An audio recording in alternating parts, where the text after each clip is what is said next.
On parle cerveau ce matin. Donc, plusieurs histoires de cas dans les derniers jours en lien avec ma clientèle. En premier lieu, j'ai envie de parler d'un monsieur au Minnesota qu'il n'a pas eu une bonne alimentation toute sa vie. Beaucoup d'alcool dans sa vie, de drogue, des commotions cérébrales. Et il est à peine en début de soixantaine et il a perdu le contrôle sur son cerveau. Et sa femme ou sa blonde est en train d'essayer de mettre en place, on pourrait dire, un filet social autour de lui pour essayer de l'aider. Et je constate les dommages que ça fait autant à lui de ne plus avoir le contrôle sur ses idées, sur ce qu'il écrit, sur ce qu'il dit, et les répercussions sur sa femme, qui, elle, doit tout gérer ça, doit endurer ses crises de colère, ses états de panique, parce que malheureusement, il y a un manque de contrôle total de sa part. Et tout ça part de micro-décisions du passé, de choix journaliers. Et là, on est rendu au bout de la route. Et est-ce qu'on va être capable de tenter de renverser la machinerie, renverser les dommages qui ont été faits?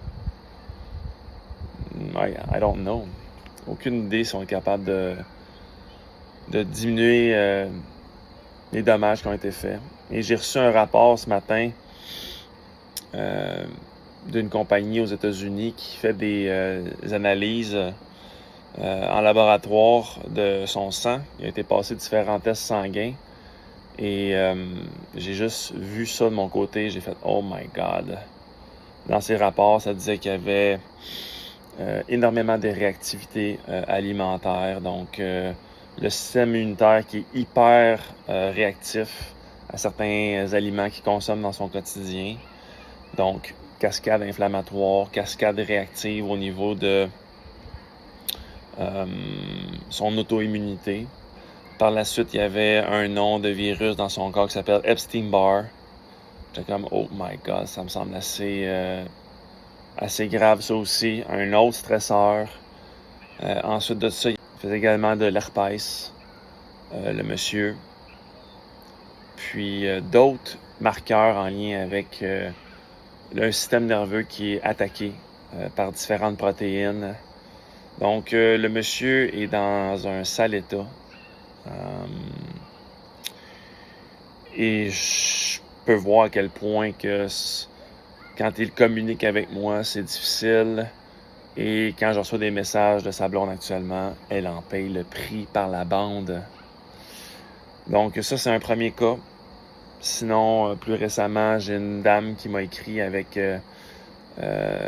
des douleurs, des mal de tête chroniques depuis des semaines.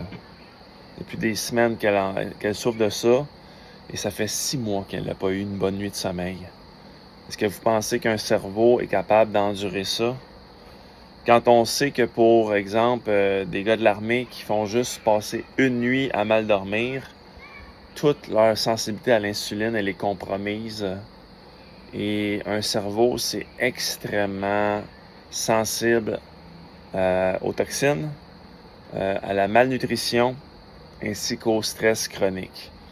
Donc, ne pas dormir, c'est un stress épouvantable pour un organisme et surtout un cerveau. Et en discutant avec elle, en ayant le pouls de sa réalité, eh bien, on a adapté un plan ensemble pour la supporter, la revitaliser. Et déjà, en 24 heures, elle a été capable de dormir 8 heures.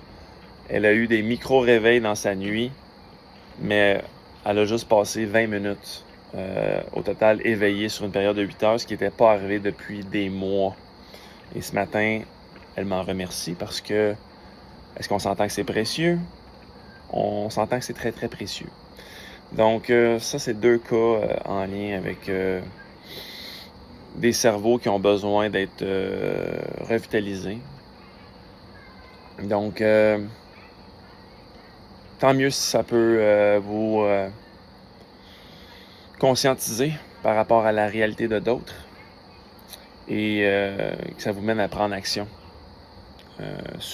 dans votre propre quotidien pour prendre les moyens, pour prendre soin de vous-même, de votre cerveau et vous assurer un lendemain plus optimal, plus agréable.